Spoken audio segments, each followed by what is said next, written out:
from the high desert and the great American Southwest. I bid you all good evening, good morning, good afternoon, wherever you may be in the world.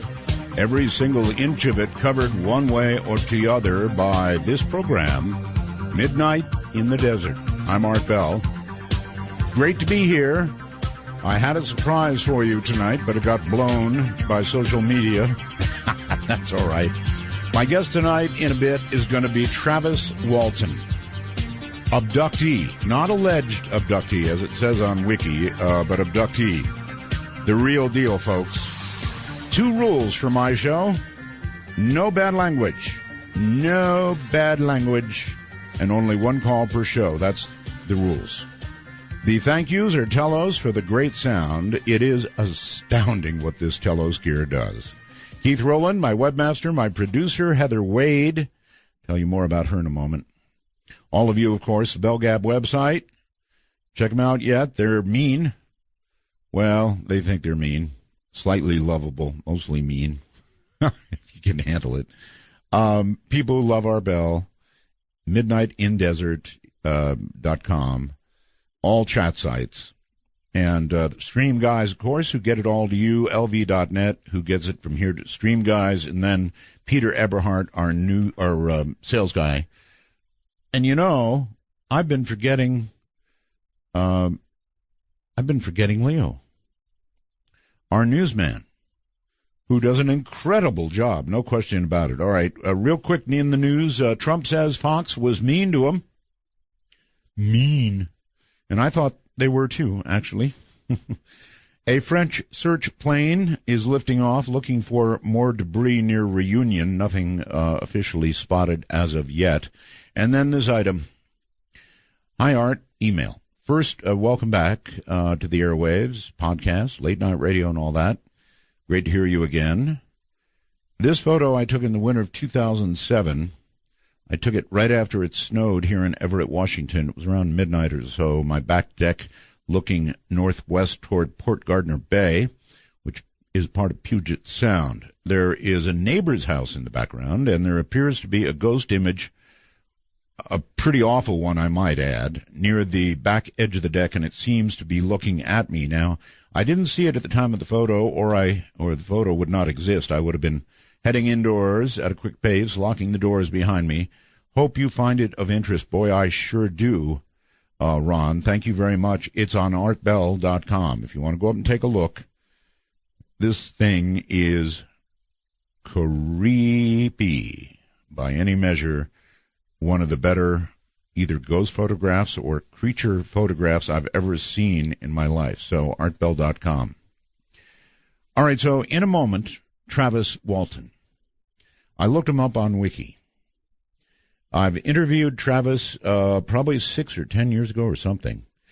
Travis, Wiki says, is an American logger who was allegedly, and I scratched that word out, who was abducted by a UFO on November 5th, 1975, after working with a logging crew in the Apache National Forest in Arizona. Walton could not be found, but in fact reappeared after a 5-day intensive search. The case received mainstream publicity, remains one of the best-known instances of alien abduction. Again, I went right past alleged. UFO historian Jerome Clark writes that few abduction reports have generated as much controversy as the Walton case. It was made, into a movie, a very, very popular movie called Fire in the Sky. And prior to doing tonight's interview, I again watched Fire in the Sky with my wife, who was utterly freaked out, completely freaked out, and so I imagine she is sitting intently listening to this interview. So what's going to happen is, coming up in a moment, the real McCoy. That's what he is, the real McCoy, Travis Walton. Stay right where you are. These interviews are few and far between. This is Midnight in the Desert, and I'm Art Bell, as usual, raging in the nighttime.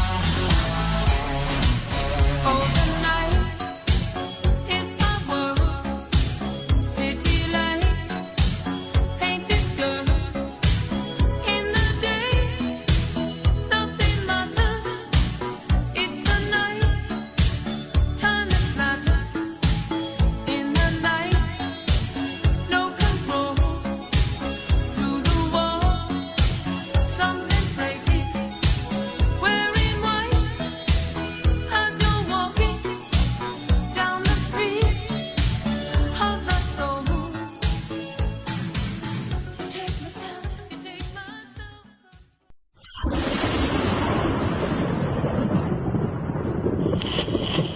I heard, as it were, the noise of thunder. One of the four beasts saying, "Come and see." And I saw, and behold, a white horse.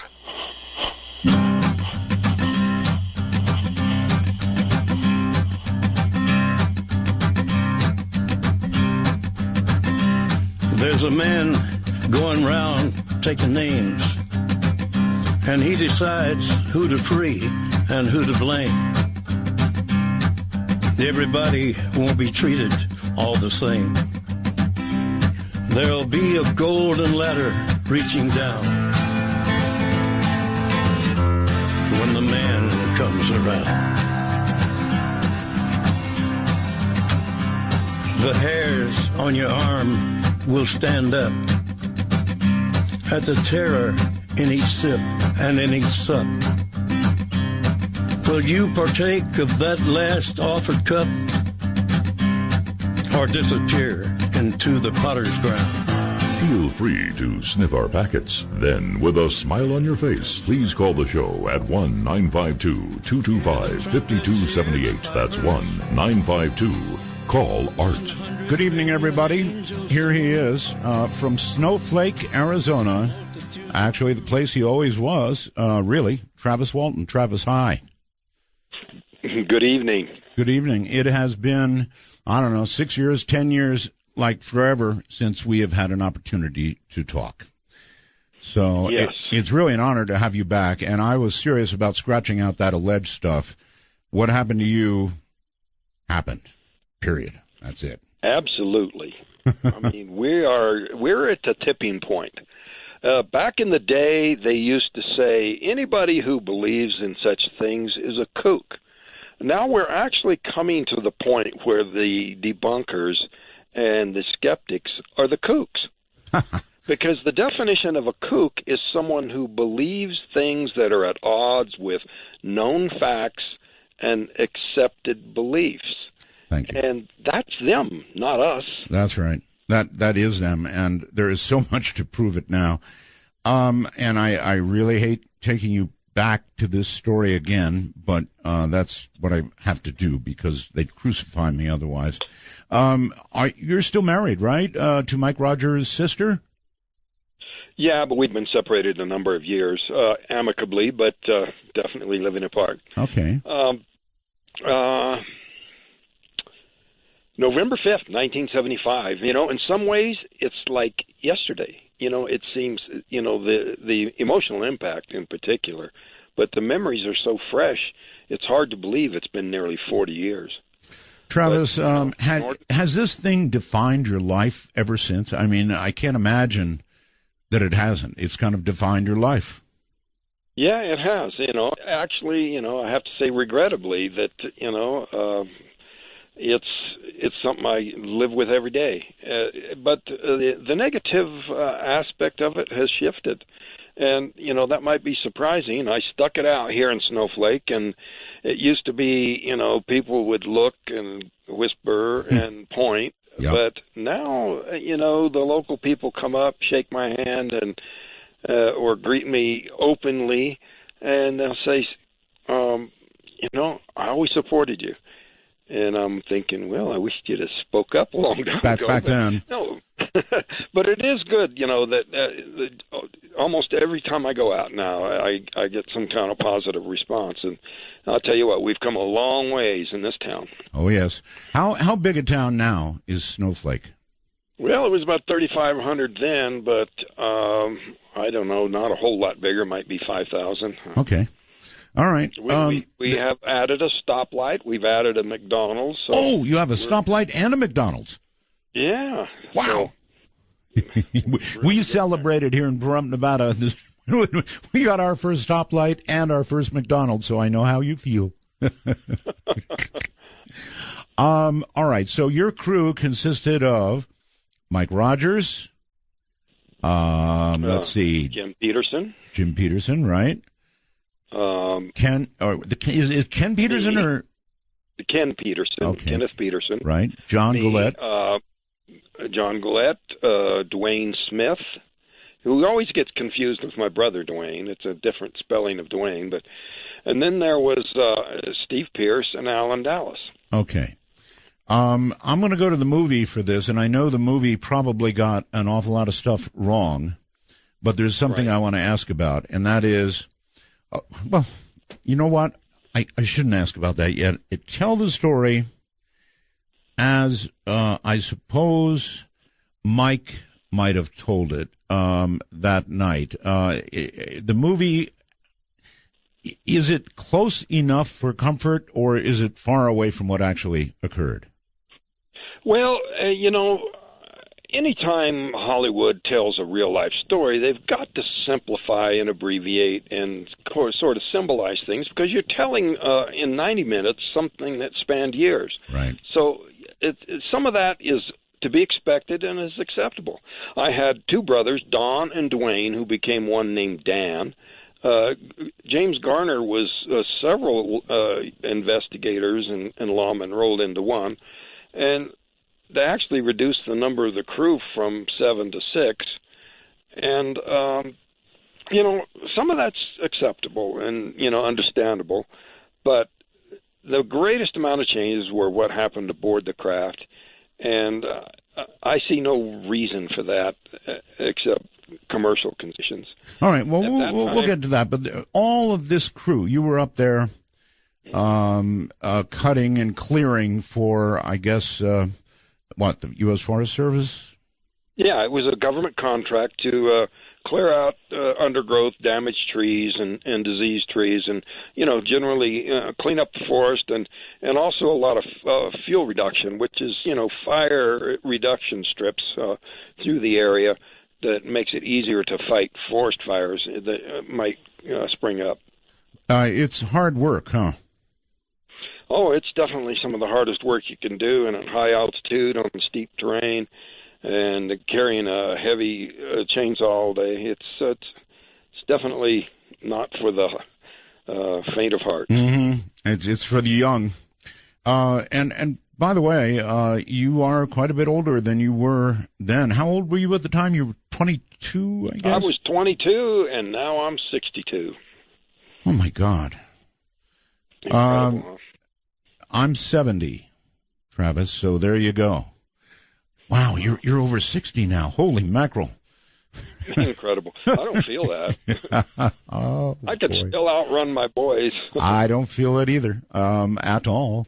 But it happens, and those years go by. So you guys were, it started out with everybody in the truck going up there and working. And I guess that you were on your way home. It was dark, and if the movie is accurate, somebody saw something in the distance that, and I guess you were part of this, that they claimed looked at first like fire. Yeah, it was a glow, and we tried out a number of ideas of what it might be. Deer hunters camped out there, a plane crash, a fire in the tree, but nothing was fitting in with what we were seeing. Right. It was a full glow in the sky, kind of like in the movie, maybe not as reddish, but a full glow, right. And the sun had gone down, of course, in the west, so it could not have been the sun. It had to be a fire or, as you mentioned, a crash or something like that. Anyway, it was apparently pretty much directly ahead of where you were headed on that only road you were on to get out of there, right? Right, and closer we got, I could see that there was a break in the trees ahead where the light was shining across the road. I said, Mike, hurry up and get up there and we see what it is, because by then, all of us had noticed it, and so we bounced along, went on up there. I mean, it was curious, but it wasn't all that alarming at first.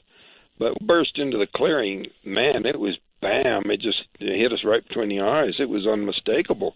Mm-hmm. Alan yelled out, "It's a flying saucer!" Oh, did he really? Yeah. Yeah, I didn't know that. But it obviously looked like one, certainly depicted in the movies. Did the movies have it about right the way it looked?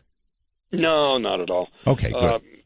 But it's definitely not some little glowing point of light off in the distance like the skeptics tried to say it could have been the planet Jupiter. And this was less than 90 feet away, unmistakable. unmistakable metallic disc hovering there. You know, I threw open the door thinking it would just take off before I got 10 steps outside the truck. But the closer I got, the scareder everybody got. Yeah, they all stayed in the truck, right? Yeah. And, in fact, they were screaming bloody murder at you to get the hell back. Yeah, they were describing me in some rather uncomplimentary language that to get back in the truck so we could get the heck away from there. Okay. And I was scared too, but I was trying not to show it. So, you know, the closer I got, the slower I went. And I could hear this sound that it was making. It was a bizarre combination of highs and lows. And highs and lows. You mean pitched high, pitched low? High-pitched, cyclic sort of a sound, and then a throbbing, real below bass sort of sound. It was a really complex. I gave a talk to an engineering school, and they were very interested in the types of sound that I was hearing because it would give clues about what might be driving this thing. But the closer I got, the scareder I got, and so when I got right up to it, I mean, I was awestruck too. You know, later on. Well, let me stop you and ask you, first of all, it's not your average person, Travis, that would get out of the truck and try to run under something like this. The average person would do what the guys in the truck did after, you know, something happened to you. They would take off like a bat out of hell. You know, I mean, that's scary. So can you remember in your mind what caused you to get out of the truck and try to get under this thing? Well, that's what I was starting to say, is that Alan and Steve thought to them it looked like I was under outside control, that I was in some kind of trance. But, you know, I think we were all entranced, so to speak. It was just an incredible, awesome sight, and all the crewmen agree with that. And it was just wow, and plus the sound, and plus there was something in the air, just this feeling. You know, Mike said it seemed like something was about to happen. And I think that we were sensing this electrical charge that was building. But oh, yes, humans can feel that. Yeah, and you know, what was making the hair rise on the back of your neck wasn't just fear. It was something kind of like a huge static charge or something. That's probably exactly what it was. You can get that same feeling. I've been under 500,000 volt lines, and you can actually get little shocks from touching the wet grass beneath it. And you could feel that in your whole body, kind of like that. Yeah. And plus the vibration, it was subsonic and ultrasonic. You know, they said they could feel it in the vibrating from the metal of the truck, you know. But because, you know, Mike had turned the engine off because when everybody started exclaiming, he had to lean over to see what everybody was looking at. But when I got up to where I was looking up at about a 45-degree angle, it was just so astonishing. It was smooth as glass over the entire surface, but parts of it were glowing and parts of it were metallic. And it was giving off this glow at the same time you could see the surroundings reflected in the surface. You know, it's kind of like when you look at a television set and you can see, you know, from the window. So it was reflective, not like a mirror, but somewhat reflective. Yeah. And as I was looking up at it, those guys were, you know, pretty much in a panic, screaming at me to get back in the truck. And I decided to turn around and run, but it suddenly got louder and started to move. And so I just instinctively just jumped for cover. And there was a log in the middle of the clearing, part of this brush pile that was there. And so I jumped down behind it and then, you know, immediately, you know, decided to run back to the truck. But when I stood up, my head and chest at that point became the closest point to that vehicle craft that it had been in that entire time. And that's when I just felt like I'd been physically hit by a truck, but it also felt kind of like an electrical shock, sort of this numbing, sort of a paralyzing feeling. But that was something I believed just as I blacked out. Okay, let me ask you a question, Travis. Are you on a portable phone? No, I'm not. Okay. I am on a cordless hardwired line. Cordless hardwire. Okay, good. I'm getting an occasional little breakup, but nothing big. It's fine. So you decided at the last minute, the heck with this, I'm going to run. Yeah.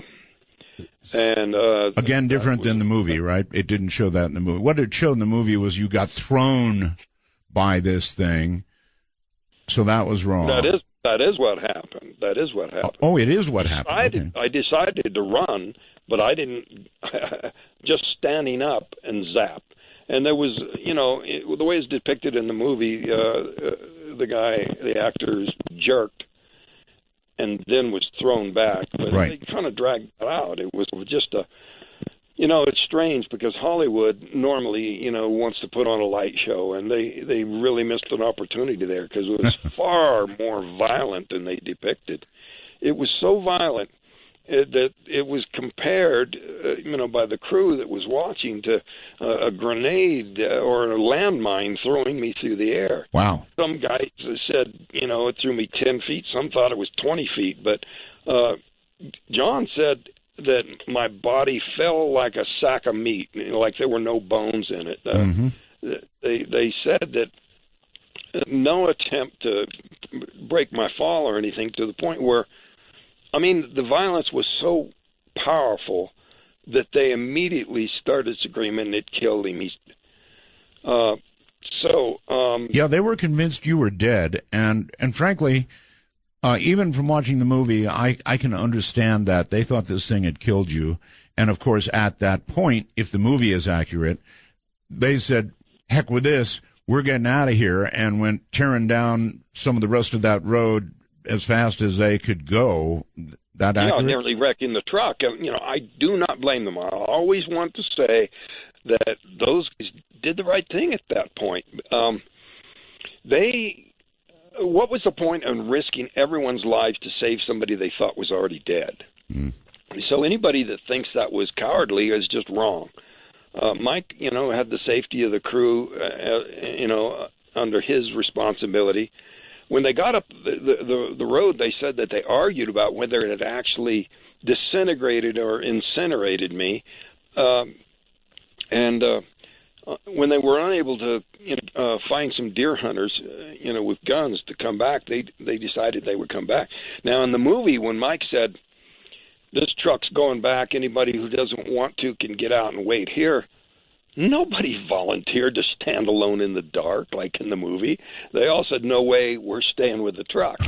So they all went back. Okay, so oh man, that's really a deviation. So every one of them went back. They didn't stand in the dark as depicted in the movie. They all went back. Well, yeah. Bless their hearts. I give them credit for that. That took courage. Yeah, it sure did. Like I was telling Steve today, courage is not the absence of fear. Courage is to keep going in the presence of fear. Yes. All right. So when they got back there, Kenny was saying the scariest thing to him, because they saw the craft leaving. Scariest thing to him, he thought, would be what my charred body was going to look like laying there. You say they saw it leave? Yeah, as they approached the area, they saw it streak off. Wow.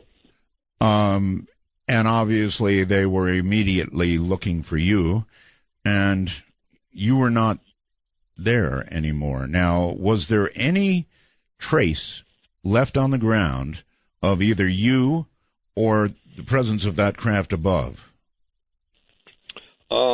Well, in long-term ongoing research, there was evidence of the craft having been there. And when the sheriff brought in the tracking dogs from the state prison, they were unable to find the trail going anywhere beyond where my body fell in the middle of that clearing. Uh-huh.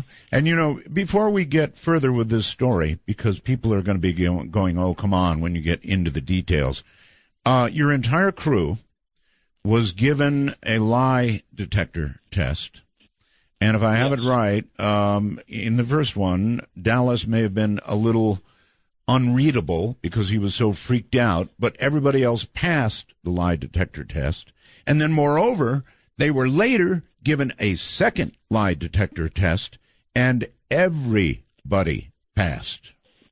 Yeah, the second round, Alan Dallas up first because obviously he had walked out on his initial test, but this was with the same examiner. And Mike was retested.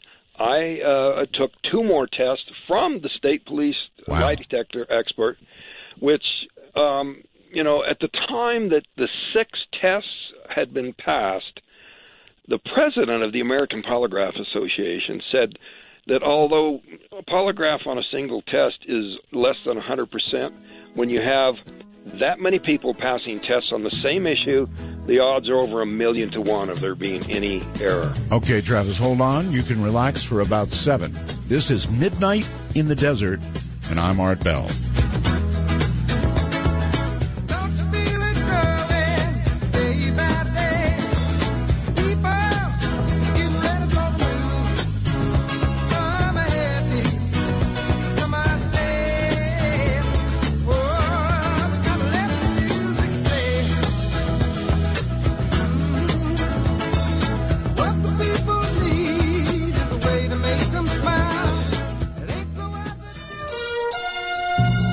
For Dark Matter News, I'm Leo Ashcraft. NASA's 1-ton Curiosity rover landed on Mars 3 years ago this week. As the car-sized rover touched down on the Martian surface, it ushered in a new era of planetary exploration on Mars. But it was also the start of something else. Curiosity's sardonic Twitter alter ego, known as the Sarcastic Rover.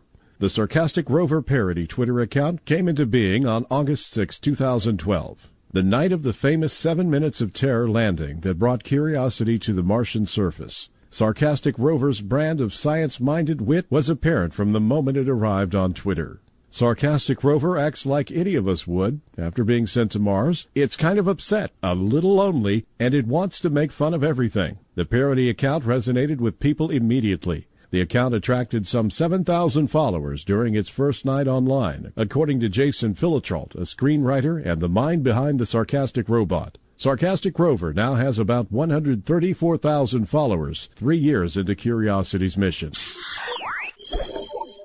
One of our listeners, Ron, ran across a photo from the winter of 2007 that he says he took right after it snowed there in Everett, Washington. He says it was around midnight or so, and the photo was taken on his back deck, which is looking northwest towards Port Gardner Bay, which is part of the Puget Sound. You can just see the neighbor's house in the background. There appears to be a ghost image near the edge of the deck, and it seems to be looking at Ron. He says he didn't see it at the time the photo was snapped. Instead, Ron says he would be heading indoors at a quick pace and locking the door behind him. Take a look at the backyard ghost sent in from one of our listeners, Ron, at darkmatternews.com or artbell.com. After last night's show on Bigfoot, we've had earthquakes, meteors, asteroids, UFOs, volcanic activity, and something has shaken loose. Earlier today, young Eric Waters had an experience that will change his life forever. Today, a Boone man trying to enjoy a little bit of time in the North Carolina mountains had a run-in with Sasquatch. His little doggy was able to chase it away. Due to some licensing issues on YouTube, we were not able to get the audio or the video for this. I am going to attempt to reenact today's video. No, Yippee! No, Yippee! No, no! No, no! Oh, okay. Oh, we're safe. That's about it. And while he was breathing heavy and saying, no, Zippy, off to the right seemed to be a humanoid beast, a little shorter than normal. Might have been maybe a teenage, younger Sasquatch or Sasquai or Sagittarius. The Yeti seemed to be crouched and crawling away to the right. Seemed a little shorter than most. Yeah, that's right. Height doesn't matter. Well, this little guy was moving pretty quick for your normal Sasquatch, but hey, maybe he had to go. When nature calls! We enhanced some of the audio using our spectrometer vocalizer by subtracting the first and second tracks. Here's what we found.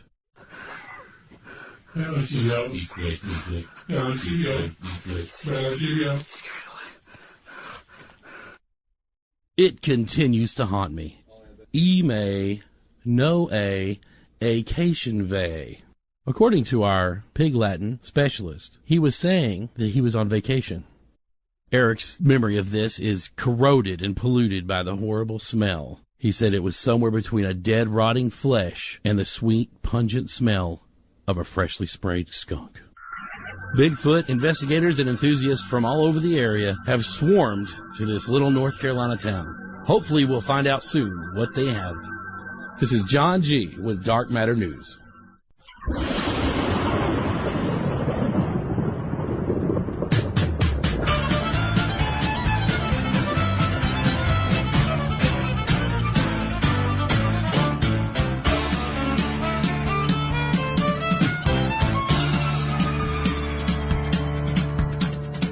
Down to Georgia, he was looking for a soul to steal. He was in a bind because he was way behind and he was willing to make a deal. When he came across this young man sawing on a fiddle and playing it hot, and the devil jumped up on a hickory stump and said, "Boy, let me tell you what. I guess you didn't know it, but I'm a fiddle player too.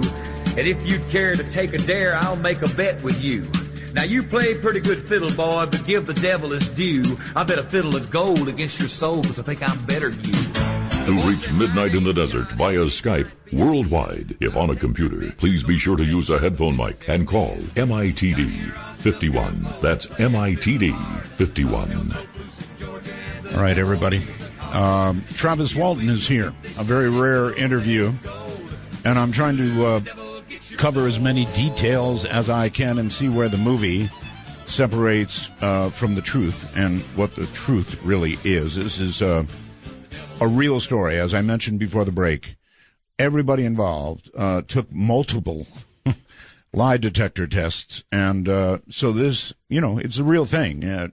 Listen on, I guess, at your own peril if this kind of thing scares you, and it scares me. As of now, there are 16 past tests. I've passed 5 different tests with 3 different examiners with extensive years in law enforcement, which is considered the better, more qualified polygraph examiner. Even in the movie, the guy came out and said, "Look, the truth is these guys were telling the truth, in my opinion." So yeah, and the examiners stand by it to this day. All right. So we're going to get back to what happened to you in the craft, but the whole town went to buzzing as you were gone, and you were gone for a total of 5 days. My God, that's a long time. They had dogs out. They had people out combing. They had helicopters up. They looked for you everywhere, and, of course, they began to suspect your crew of your possible, murder or something. Murder. Right? And and they became kind of unpopular in that small town. Are you still friends with Mike, by the way? I haven't spoken to him in quite some time. He's kind of, threw up his hands and didn't want to talk about this anymore. But I do understand. How about the rest of them? I'm going to have a couple of them come and speak at my conference, which we'll get to, and I'd like to get Mike to come too, but his health's not what it used to be. I do understand. All right, back to the movie for a second. One thing they never explained in the interviewing they were doing, as they thought you might have been murdered, they spoke to Alan Dallas. Now, it was referred in the movie, or referenced in the movie, that Dallas, he was kind of a, I don't know, what words would you use to describe? The black sheep of the crew. Yeah, he had some trouble with the law, and he was just generally, had a few run-ins with various guys on the crew, and he and I had done a little sparring, and Yeah, he didn't much like you, I guess, huh? Well, there was a little bit of antagonism over some things, you know. It was a girl that he had been approached that I had been dating. This was before my wife. And then he and Mike got in a fist fight in the street in front of my house. And so, you know, it was just his nature. But the day of this incident, he had dropped a tree nearly on me, and that's what led to all this problem with the polygraph. You know, did he have any bad intentions towards me? I see. That's why it came out a little screwy. Yeah, because he was pretty sure that they were going to try to pin the murder on him. Well, it looked like they might try pretty hard for a while there. What they never explained, and Alan admitted that there had been, Alan Dallas admitted there had been an altercation with you. Now, was he referring to the tree? Because he had a pretty nasty cut on his hand. And they never explained that. We get scratched up at work all the time, you know. And after I was returned, the doctor examined me, found a puncture on my arm, and, you know, it was assumed that happened during my abduction, but it could have easily been, you know, being poked by a thorn in the course of a work day, you know. Well, the one on Dallas looked really serious, like, you know, he touched a chainsaw or something. Did you have a fight with him? You know, not with chainsaws. I mean, you know, he nearly dropped the tree on me, and I gave him a dirty look and said some things under my breath. If he could read lips, it wasn't a friendly exchange there, but not physical. Kind of normal. I mean, a rough bunch of guys. Oh yeah, of course, alpha males, all of you. But was there an actual physical altercation with him? When he tried to spin kick on me, Steve, youngest guy in the crew, laughs about how Alan fell on his behind trying to do that. You know, it was just semi good natured sparring. You know. Okay. All right, so no altercation that would have produced a cut like they showed? No. All right, now back to you, Travis. And you were, while the whole town is going nuts and they're searching for you for all these days, you're suddenly in, well, where?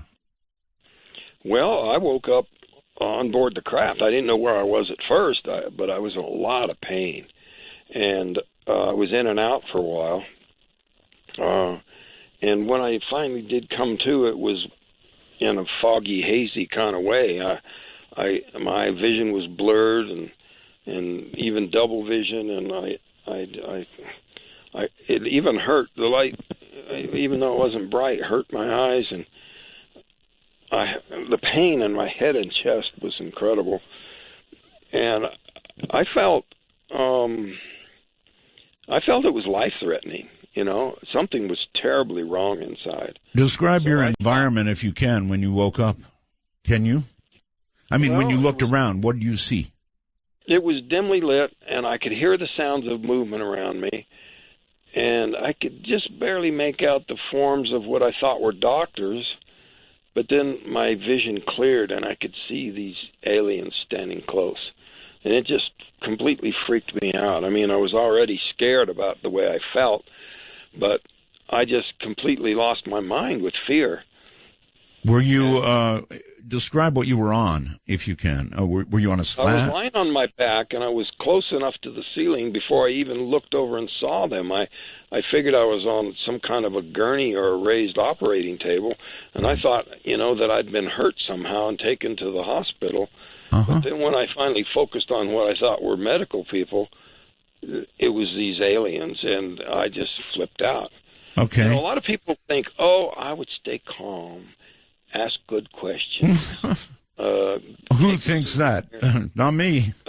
You know, but you have to understand that, you know, the pain I was feeling, the feeling of something mortally wrong inside, but more over, the most important feeling was that I felt like I couldn't get enough air. The feeling of suffocation. There's a scene in the movie of a membrane. Yes. When the actor's laying on the table and aliens are surrounding him, Mm-hmm. and he's struggling to scream through this membrane, struggling to breathe through it. That didn't actually happen, but I think in that case it does a better job of explaining the source of my panic, or at least the chief source, that, you know, that feeling of suffocation combined with the feeling of weakness, like you can't move when you need to move quickly to get away. And so, you know, suddenly realizing where I was gave me a shot of adrenaline, a burst of strength to actually sort of lash out at them. It was, you know, pretty weak. And it was more of a push than a hit. And I rolled away in the opposite direction. This device they had lying across my chest fell off and hit the floor. But I just mainly kept my eyes on them as I backed away or stumbled backwards. And when I bumped up against this shelf behind me, I just looked real quick to see what I'd run into. And there was some things there, and I just grabbed the biggest thing there and started flailing in their direction. And that stopped their approach. All right. Two things to ask. One, the movie depicted a lack of gravity. You said something fell and hit the floor, so obviously there was some gravity. Yeah, there was gravity. There was no weightlessness.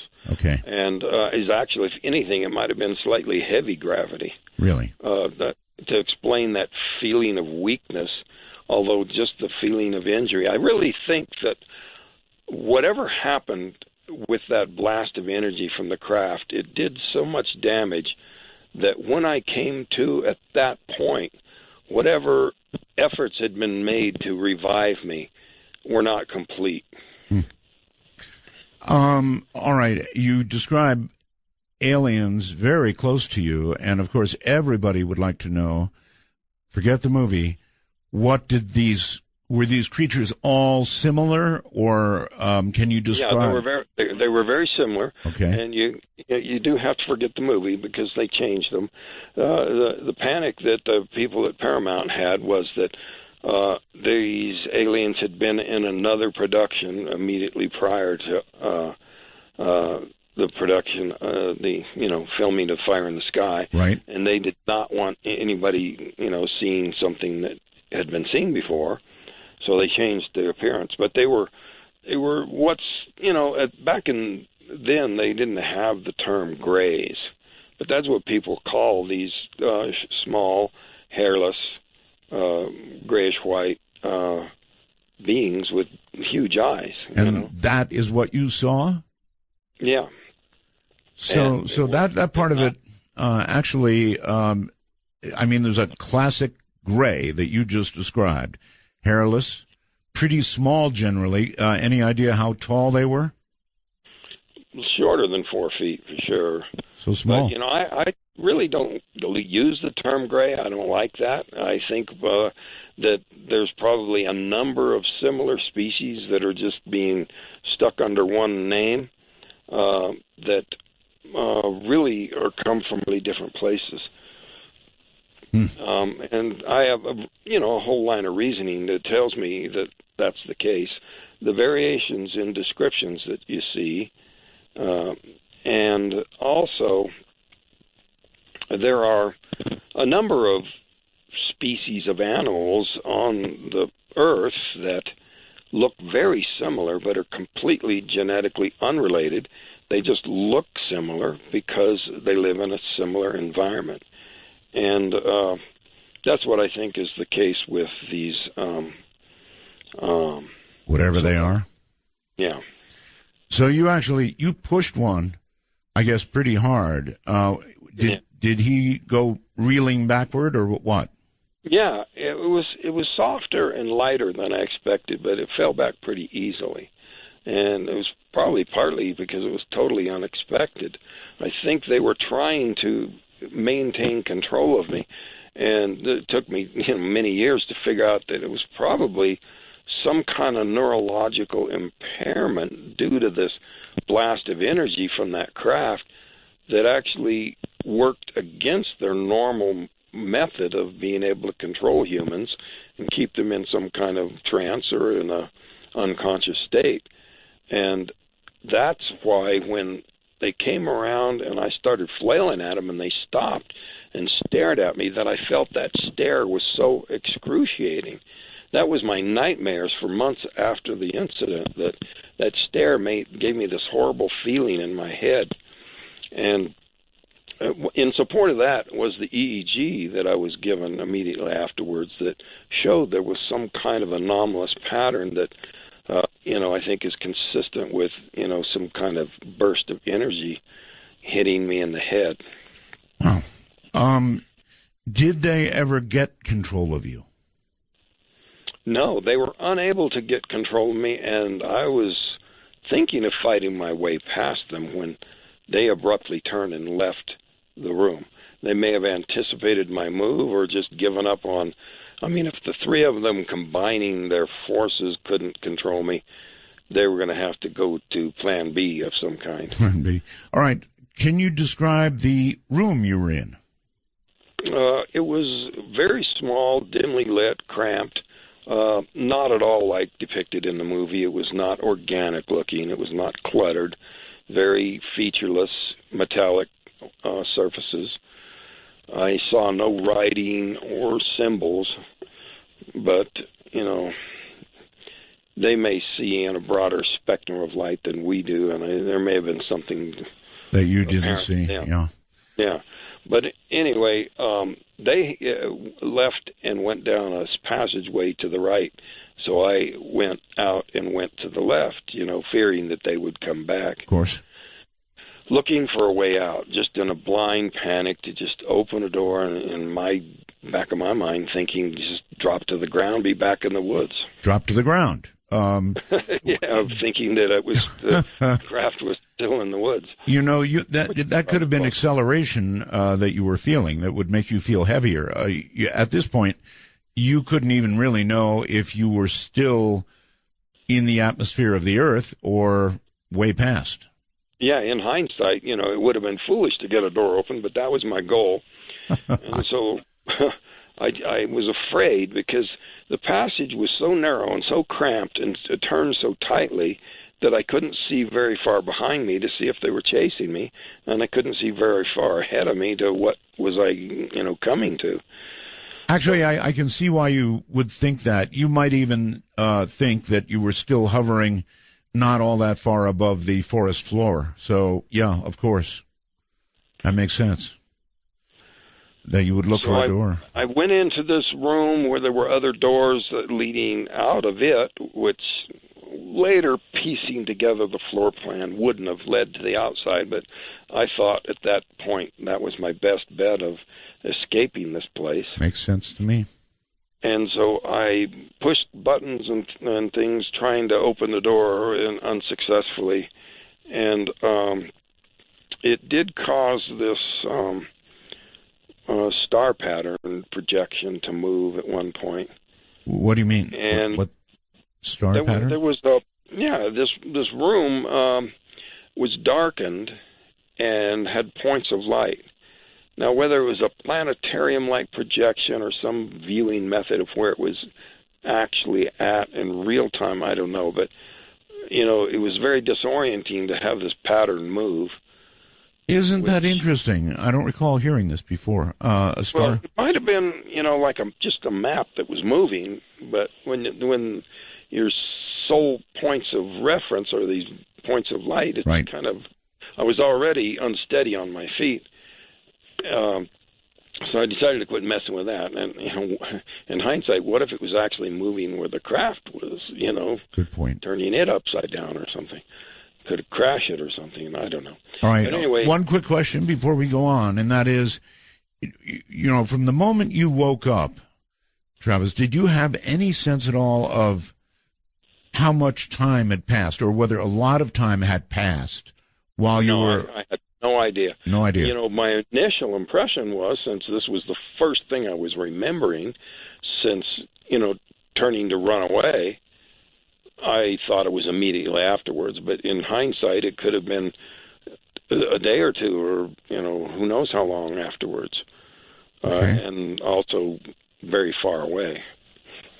Okay. What is your sense of the totality of time that you spent on the craft? How long? Well, the conscious memory that I had upon return, it was a very brief period of time. I figured it was less than an hour, but obviously 5 days and 6 hours. Wow. Everybody leaps to the question, well, what about time dilation? You travel near the speed of light and time passes more slowly for you. Right. Well, the thing that refutes that was when I told my brother, said something immediately upon being recovered, something he said about my mom worrying for these days. He could tell that I thought it was still the same night. Wow. And he said, Travis, you've been gone 5 days. Feel your face. And I had a 5-day growth of beard, and that is what overturns the time dilation idea. All right, Travis, hold it right there. We've got a quick break. Travis Walton is my guest. I'm Art Bell, and this is Midnight in the Desert. Stay right where you are.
Take a ride from the high desert and the great American Southwest. This is Midnight in the Desert, exclusively on the Dark Matter Digital Network. To call the show, dial 1-952-CALL-ART. That's 1-952-225-5278. A rare interview with Travis Walton, abductee, real abductee.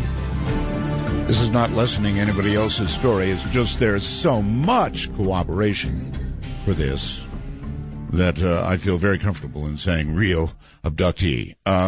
Travis, I get question, and by the way, people are asking, what was the movie? My goodness, it is a long time ago. It's called Fire in the Sky, and you can still see it, and we've got updated stuff for you coming up. We'll tell you all about it in a moment. I saw it on television night before last. It's still showing out there. It sure is.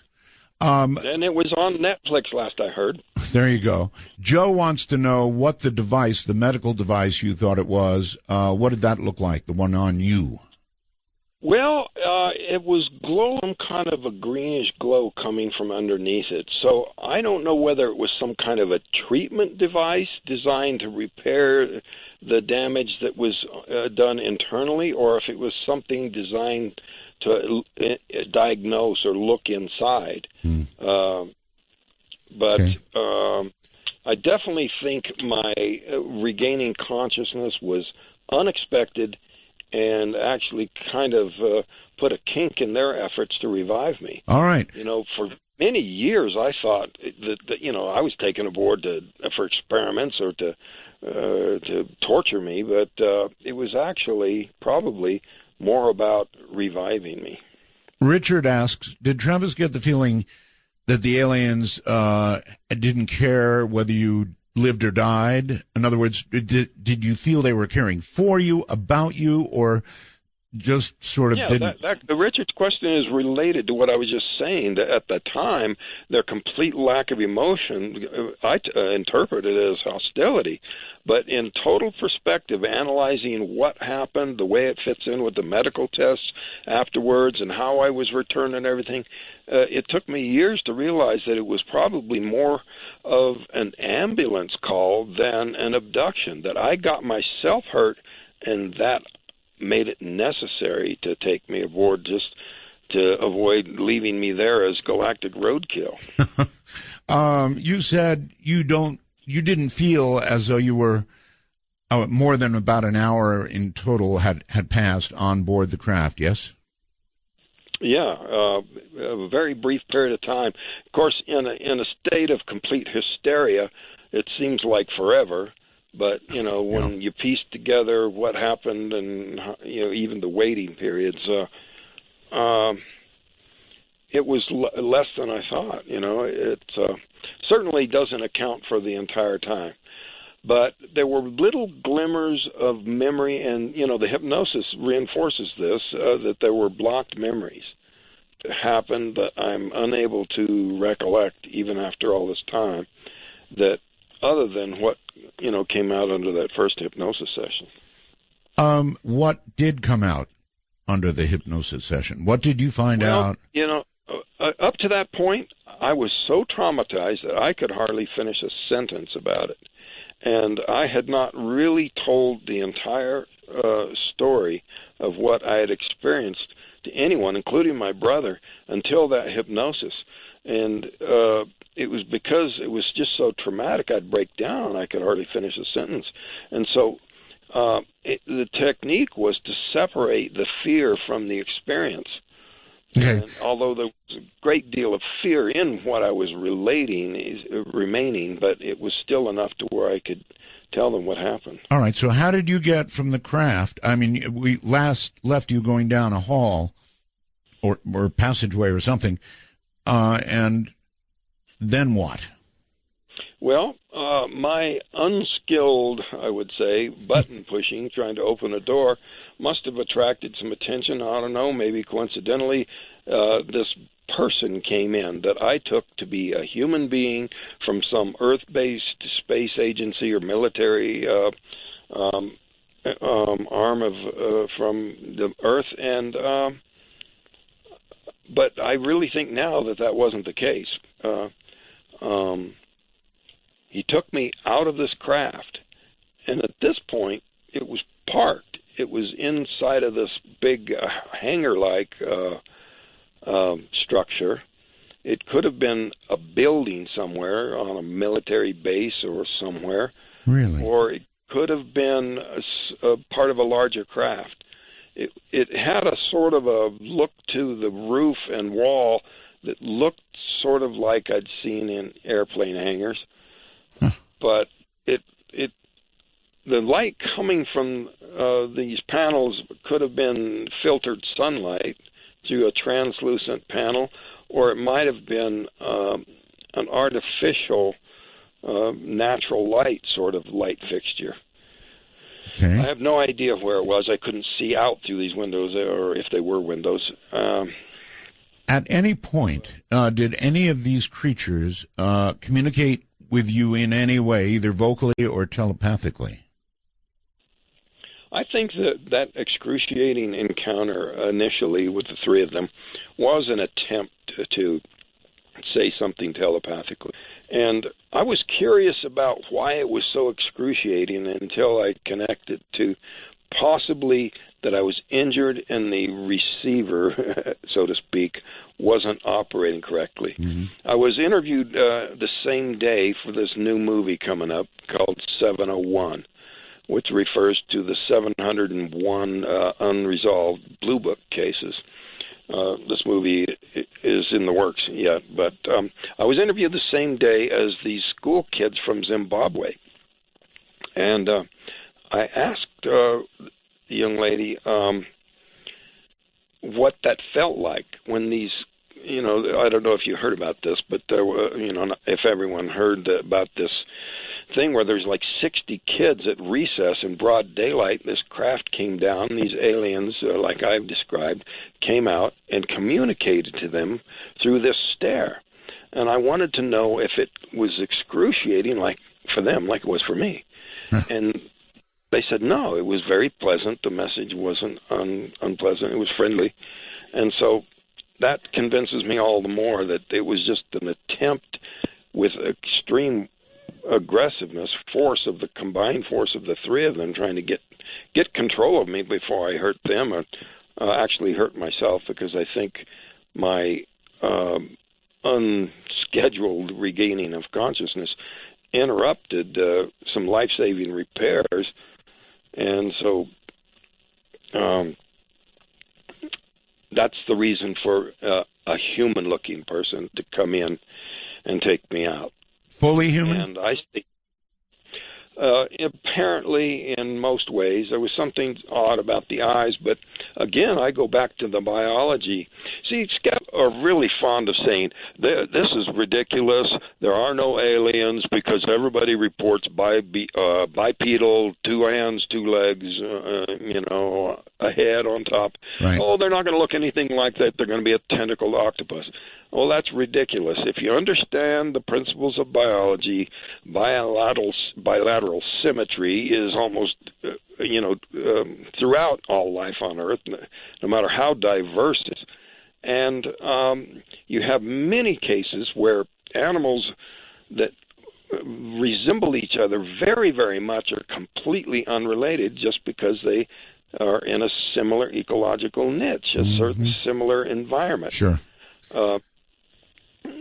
These creatures, were they wearing helmets, or were they breathing if they were breathing? Well, the human-looking was. The human little, one. What so-called grays, were not wearing anything but coveralls, but the human-looking one was wearing a helmet over his head. Huh. And so that was the reason I sort of accepted the fact that he was not responding to my babbling, my screaming, begging questions, All right, I'm going back to my computer for a second here with a question. Helmet on. Yes, I've got it. Heather would like to know, she may have information. Is it true Travis was found to have radiation signatures in his blood that can only be found if a person is exposed to radiation, like in space, outside of Earth's atmosphere? That is an untrue rumor. Unfortunately, that specific test was not performed. That kind of evidence might have been apparent had they done such a test.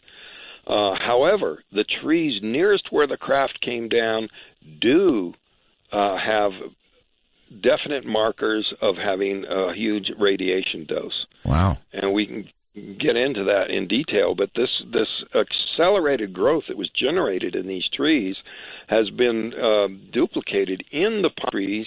It's a Scots pine tree species near the Chernobyl nuclear accident that's very similar to ponderosa pine, where this forest was. And the radiation at Chernobyl caused an accelerated growth there, just like it did at the clearing. Now, the trees nearest where the craft came down had the greatest accelerated growth, and then the effect faded back into the woods. And most interestingly, the most recent discovery was that the accelerated growth was primarily on the side of the tree in the direction of the craft.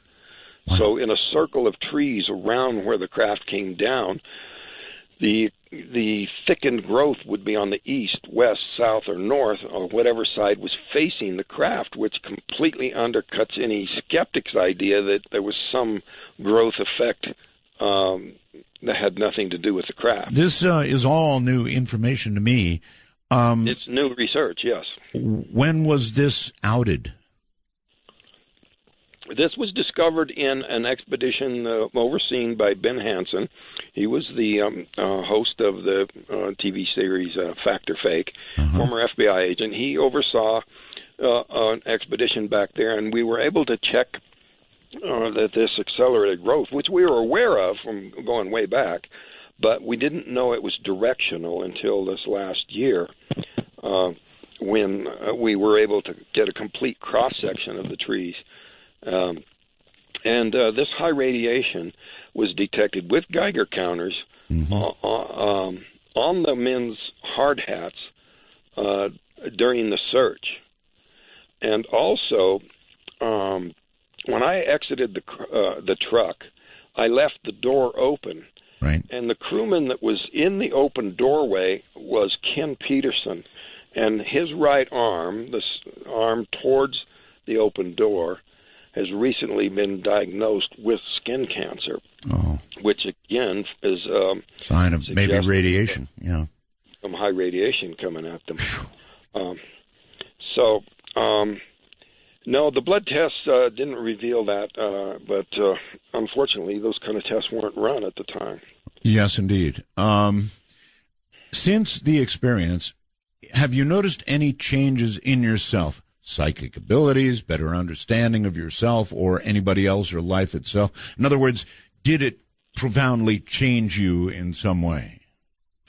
All of the above, but I'd rather not get into that stuff. I have tried very hard to stick to things that I can document. Right.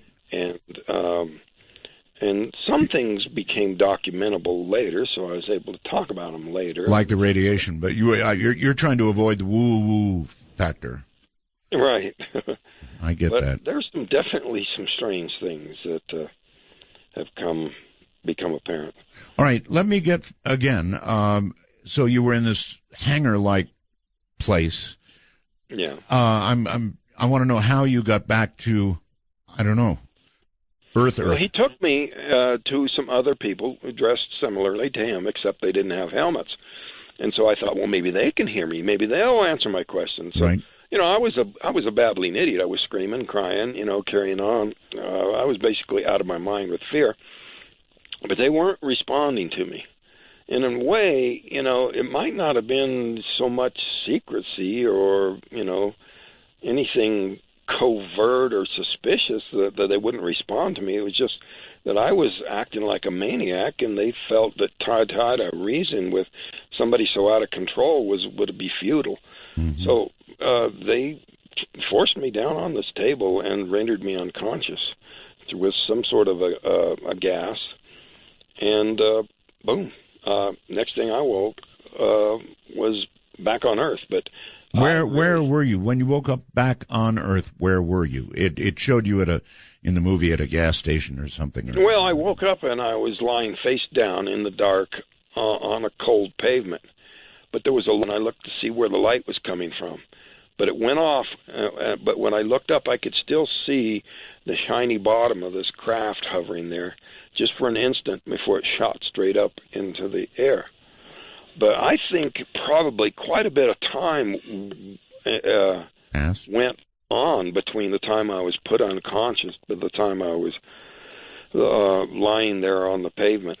I could feel that my clothes were still warm, even though the pavement was very cold, the air was very cold. All right, the movie showed you naked as a jaybird. Not true. Not true. Not true. It was dreadful. I mean, they actually filmed a sequence where the actor portraying me came upon a couple getting busy in a car. They're naked, and he's naked, and they start screaming. He starts screaming. They said it was so bad that it was mercifully deleted from the film. But I guess the nakedness is a good metaphor for the feeling that I had in a variety of ways, that these beings, the small ones, could look into me. They knew what I was thinking. They could see into me. It was an intrusive, invasive kind of feeling.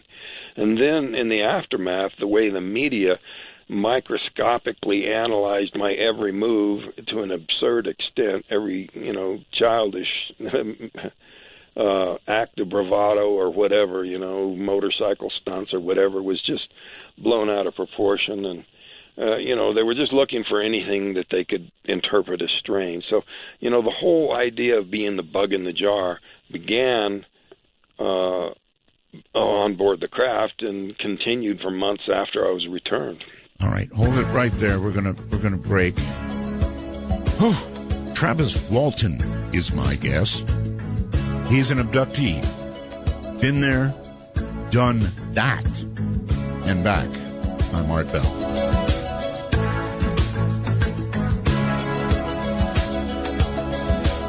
I hear the drums echoing tonight, and she hears only whispers of some quiet conversation. She's coming in 12:30 flight. The moonlit wings reflect the stars that guide me towards salvation. I stopped an old man along the way, hoping to find some old forgotten words or ancient melodies. He turned to me as if to say...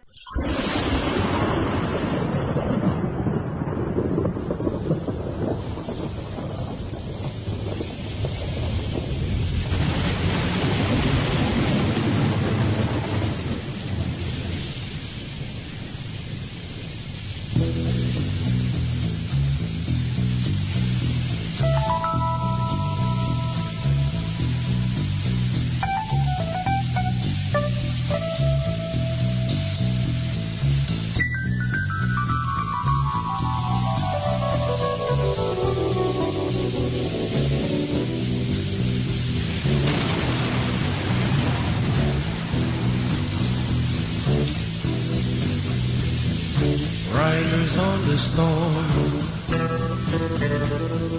riders on the storm. Into this house we're born, into this world we're thrown. Like a dog without a bone and packed around alone. Riders on the storm. The clock strikes 12. And Midnight in the Desert is pounding packets your way on the Dark Matter Digital Network. To call the show, please direct your finger digits to dial 1-952-225-5278. That's 1-952. Call ART. A rare interview with Travis Walton, abductee. Okay, Travis, here's one for you. You talked to us about the aliens and then what seemed to be more human-like characters. So an obvious question would seem to be, do you think that means that we know all about the aliens, that we are in some way cooperating with them? You got taken because they perhaps thought you were hurt. They didn't want you. They didn't want you to wake up. And when you did, they wanted you the hell out of there. And so those humans that you say you saw may have been, well, who knows, government types? Is that possible? Well, that's possible, and that's what I initially thought. But now, going further into the skeptic's idea that no way would they even be vaguely humanoid, let alone human-looking, is preposterous when you look at the biology behind it. It's entirely possible that they're not us from the future or us from the past or related to us or that we were seeded here by them. It's entirely possible that they just have a particular keener interest in us because of our similarity, which is just coincidental. I predict that when we look at life on other worlds, they're not going to be astonished at how bizarre these life forms are. They're going to be amazed at the similarity of forms. They uncovered a fossil of a marsupial that is built just like a saber-toothed cat. It was a predator, and yet biologically completely unrelated, but very, very similar because of the niche that it filled in the ecology. We have javelina in the Southwest that look like pigs, have tusks and behaviors in so many ways like pigs, and they're not pigs at all. Mm-hmm. The American pronghorn is not even a true antelope, and it resembles so much a particular African antelope species because our American pronghorn evolved here on the American continent in the presence of the American cheetah, which is now extinct. And because of the similarity in the environment, takes on a similar form and a similar ability. Every animal that winds up living in the water, whether it be a mammal, a bird, or a reptile, or an amphibian, they all come to look very fish-like because the environment shapes the animal. Okay, but clearly you were looking at two different species. I mean, you were looking at what aliens and at something close to human. Yeah, and I think that they were brought in, summoned. Their assistance was gained because of I would be less combative, and they would be able to get some degree of cooperation and get me sedated to the point where they could finish the repairs. And B, they would know more and probably have more equipment and whatnot to deal with the nature of my injuries, which is why it took 5 days. Okay. Dale asks, again, this is from the Wormhole, do you still have nightmares about this event? I did for a long time, but that gradually faded away. Now, the dreams that came back later were not so much nightmares, but actually featured the human-type people to a much greater extent, but with a much different emotional feel to it. Fascinating. I haven't kept up on all the other guys who were on your crew, or Mike's crew.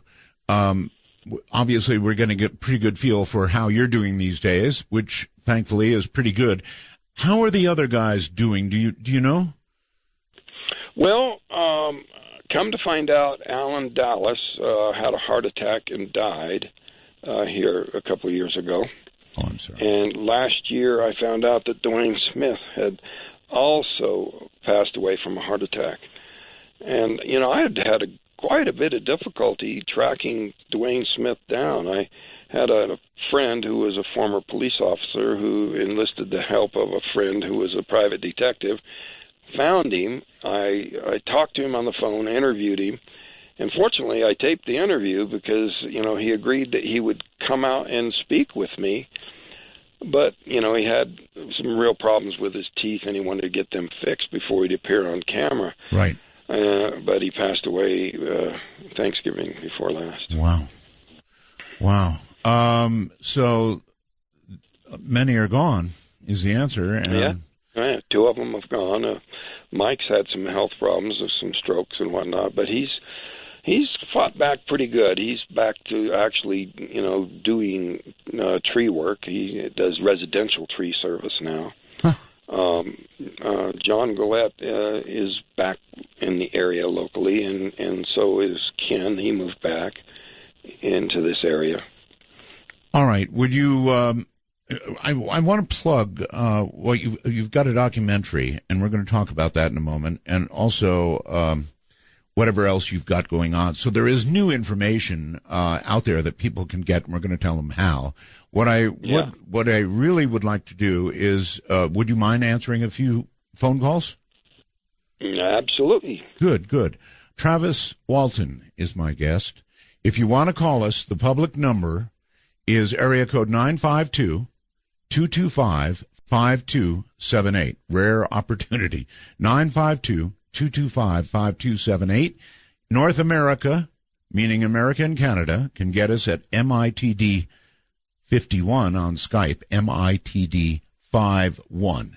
If you're outside North America or Canada, you can call on Skype using MITD 55. That's MITD 55. So if you have a question for him, and I can't imagine you don't, pick up the phone or pick up Skype and join us. Travis Walton, Midnight in the Desert.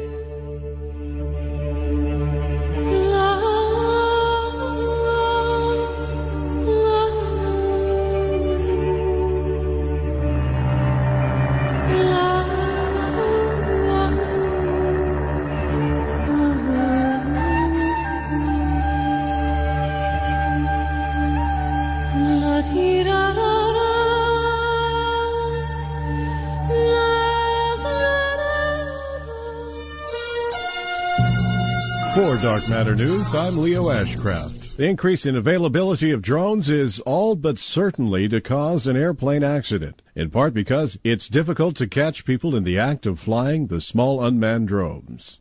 CBS News aviation and safety expert Chelsea Sullenberger said Sunday that we've seen what a 6-pound or an 8-pound bird can do to bring down an airplane. She said on Face the Nation, a nod to the flock of the birds that knocked out both of the engines and forced him to land a plane in the Hudson River in 2009. Imagine what a device containing hard parts like batteries and motors can do that might weigh 25 or possibly up to 55 pounds to bring down an airplane. It's not a matter of if it will happen, it's a matter of when it will happen. There's been a dramatic increase in the number of unmanned aircraft flying near commercial planes, and in some cases pilots have had to alter their courses to avoid a collision.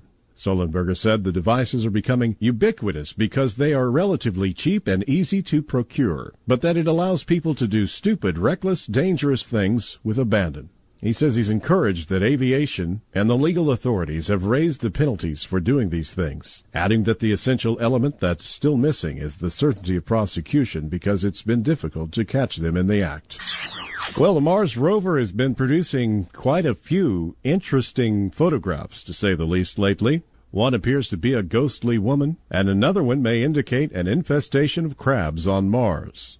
This recent Mars photograph seems to show a giant alien crab. Well, the mysterious object closely resembles the crustacean anyway. It's unknown exactly who found it, but it's really interesting. It does appear alive. It may be a crab-like animal, or it might also be a plant. This object has many arms, and one of them goes to the left of the picture a very long ways. That arm is longer than all the others. Plant or animal, well, it really doesn't matter. The significance of this may be that it might show signs of life on Mars. Take a look at the photos yourself and let us know what you see at darkmatternews.com. It's Friday. That means open line night on Art Bell. Let us know what you think of the stories on Dark Matter News tonight. And remember, you can always submit a tip online at darkmatternews.com. After last night's show on Bigfoot, we've had earthquakes, meteors, asteroids, UFOs, volcanic activity, and something has shaken loose. Bigfoot, Yeti, the Sasquatch, the abominable snowman, whatever you may call it, showed up today in North Carolina. Little Eric and little dog Yippee, they caught it firsthand and on video. The recording is of a Sasquatch mating call, war scream, or a greeting from some other dimension. Here it comes. It continues to haunt me. In the terrifying last few moments of Art Bell's show, a final caller came in with a recording that still sends chills down my spine. I guess, do you want me to end your show with what I would think may be a Bigfoot scream that I heard out there in the woods in southeast Oklahoma? I wouldn't miss it for the world, man. Go ahead. And with North Korea rolling their time back 30 minutes, you may not even have heard this yet. And for those of you following politics, Fox News and Facebook will no longer be hosting GOP debates. The WWE has picked up the contract. And after Trump's shrewd remarks during the debate, Rosie O'Donnell fires back with this crazy tweet. It continues to haunt me. This is John G. with Dark Matter News.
the numbers by now, I hope. There is going to be an upcoming documentary. In other words, there has been a lot of information since all this happened, since the movie was made. Not everything in the movie was just so.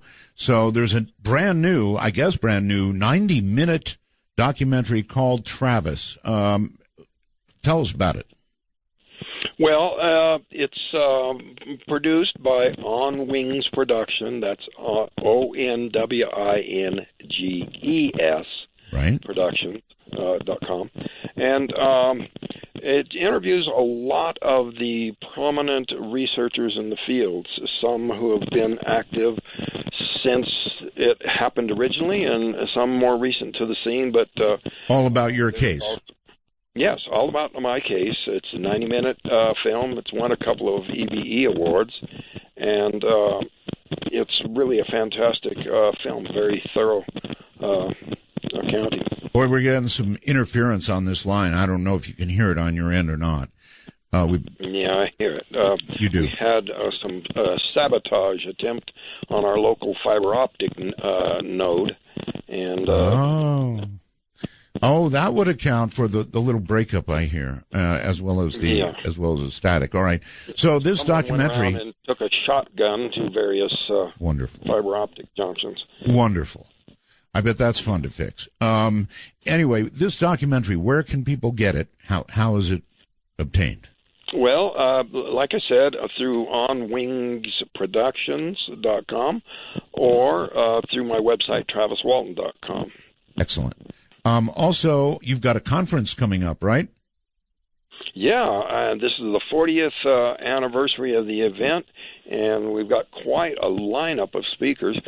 Tracy Torme, who was the original screenwriter on Five Sky, will be there, and his co-producer on 701 the movie, James Fox, will also be speaking. We've got David Childress, Ben Hansen, Lee Spiegel from the Huffington Post, UFO editor, Paola Harris. Lynn Katai will be speaking about the Phoenix Lights. And I've got Robert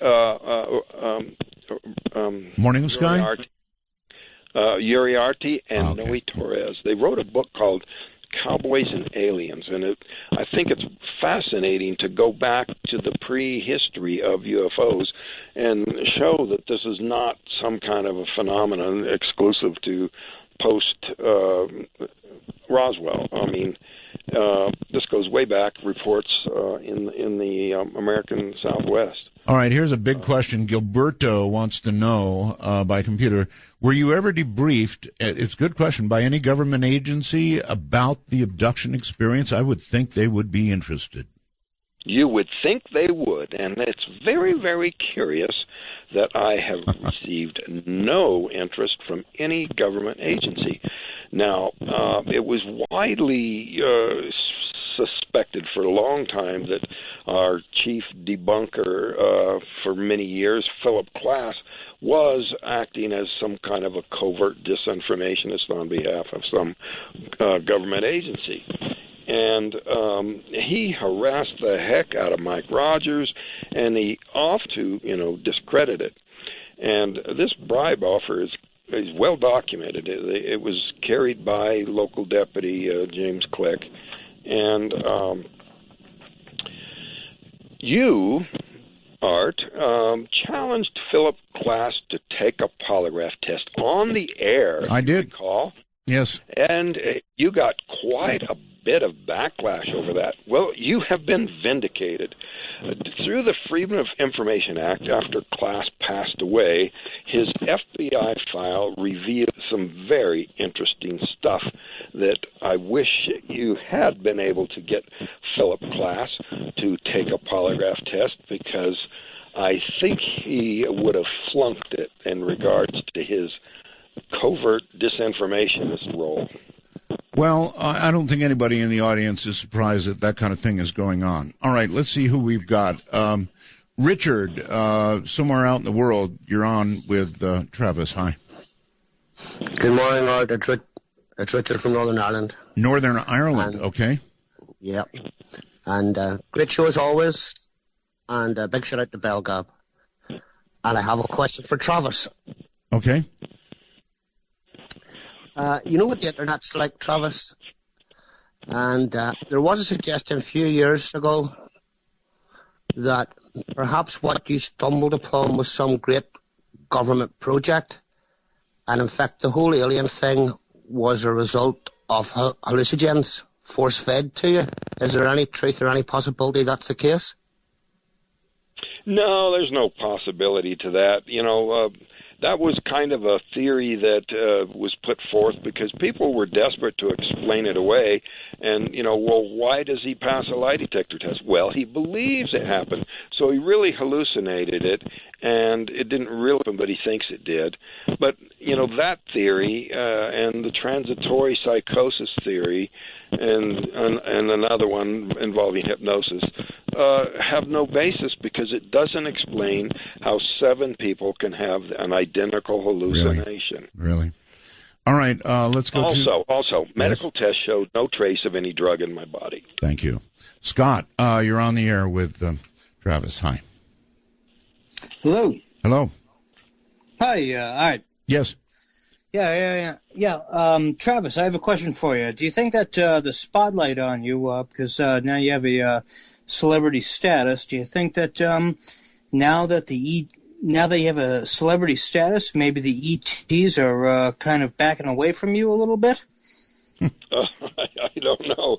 If that were a security measure, then okay. But I don't know. Here February 4 last, I was leaving a MUFON meeting in L.A. I was going north up the 5 towards the 10 to come back to Arizona. I was with my girlfriend and my son, and we saw a giant triangular black craft come low overhead, undeniable, incredibly close. And I was astonished that you would have something over a city the size of L.A. and not have all kinds of reports. Well, we did a little research online. My son found this website called UFOstalker.com, and at that exact time and place, there were over a dozen reports of the same thing. So others saw it too. I saw one of them, Travis, a big triangular craft. Scott, anything else? Well, yes. Actually, I live over here in Massachusetts. Actually, I had a sighting myself, actually, but it was more of a ring of light. Have either you, Art, or Travis, heard of like a ring of light that would float above somebody? Because that's actually what I saw above myself. It came, about 10 feet above my vehicle, actually, and it came really close and it floated really close, and then it just ascended right up in the sky. I was okay. wondering... Well, that would be a big no from me. What about you, Travis? Any rings? I've heard of such reports, but I haven't seen such a thing myself. I'm sure everybody comes to you now with every story. I mean, they do with me. It's once they know that you're open to that kind of thing, they really come to you a lot. Mm-hmm. So let's go to I don't know, Yorkton. Is that correct? Saskatchewan, perhaps? Yes, absolutely correct again there, Art. Hi. Thanks for taking my call, and hello, Travis. I actually have Hello. 2 questions. First one is, do you think that the aliens are here to help us? Because you always hear that there's the negative experiences, but do you think that they're here for the good or the bad is the first question. Well, this is just my opinion, and it mostly speaks to the species that I encountered, and I really do not see them as malevolent. However, I think that there is something that's, been suggested in science fiction as the Prime Directive, the Non-Interference Directive, that it's against the rules to overtly infuse any kind of technology because, that's like giving matches to kids, We're just going to use it to hurt ourselves. So it makes sense that they're not going to do it. And I can expound on this a little further. The skeptics are fond of saying, if this was real, they'd land on the White House lawn and say, here we are, Mr. President. That's right. But I also posit that with their level of technology so far beyond ours, that they are perfectly capable of doing everything that they're doing here and remain completely undetected. There would be no ufology. There would be no sightings. They could accomplish that, I believe. Sure. So you have to explain why it's neither extreme. In my view, these glimpses, which are just barely provable enough to let this knowledge, this awareness, filter through the population in a way that doesn't have the kind of overwhelming disruptive effect that just instant open disclosure would have. Right. Caller? That sounds great. And one more quick question, if I can. Did he, Travis, did you see any more people up there with you, or is it just you? Okay. Well, there were some other human-looking beings, but, like in the movie where there were human cadavers and that's or artifacts of other people having been there. No, I did not see that. All right. Off to Green Bay, Wisconsin. Hello. That's right. Hello, Art. How's it going? It's going okay. Turn your radio or whatever off, please. Yep, we'll do right now. Okay. Got it. All right. Yep. Proceed. All right. I have a question for Travis. It's part of pop culture that the aliens, when they abduct you, they stick probes in you. Is there any truth to that? You mean, did it happen to Travis?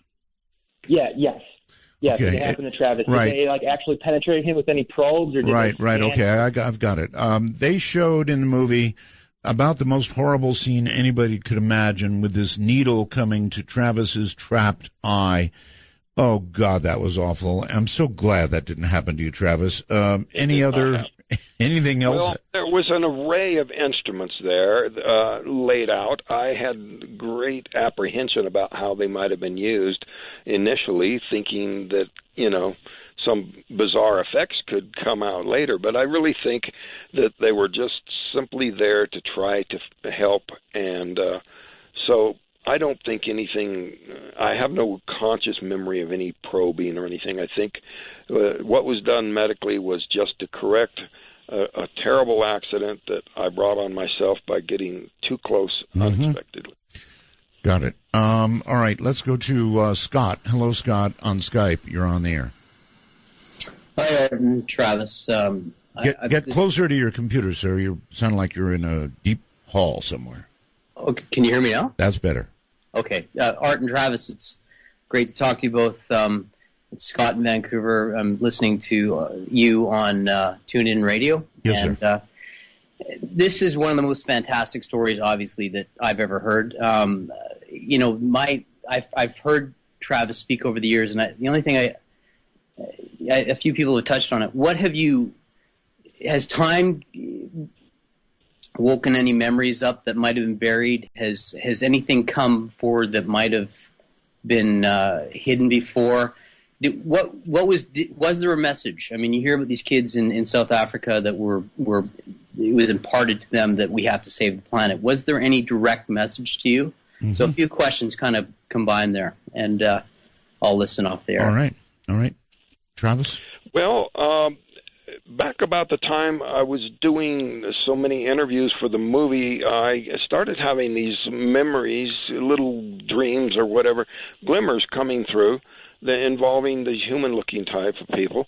And I went to Tracy Torme, the screenwriter on the film, and I asked him, do you think that there could be some memories returning? And he said, no. He said, it's probably just, because you're doing all these interviews, that it's probably just dreams. And so I asked him the same question here recently, and he says, oh, yeah, there was probably memories leaking back through. So he profoundly changed his opinion. But none of those memories, really constitute any useful information. They were just glimmers of things. It was definitely had a much more positive feeling than the earlier nightmares that I had. You're a very lucky guy because there was so much corroboration. Lie detector tests, so many people, witnesses, the whole schmear. You had it all. There are other abductees who tell stories,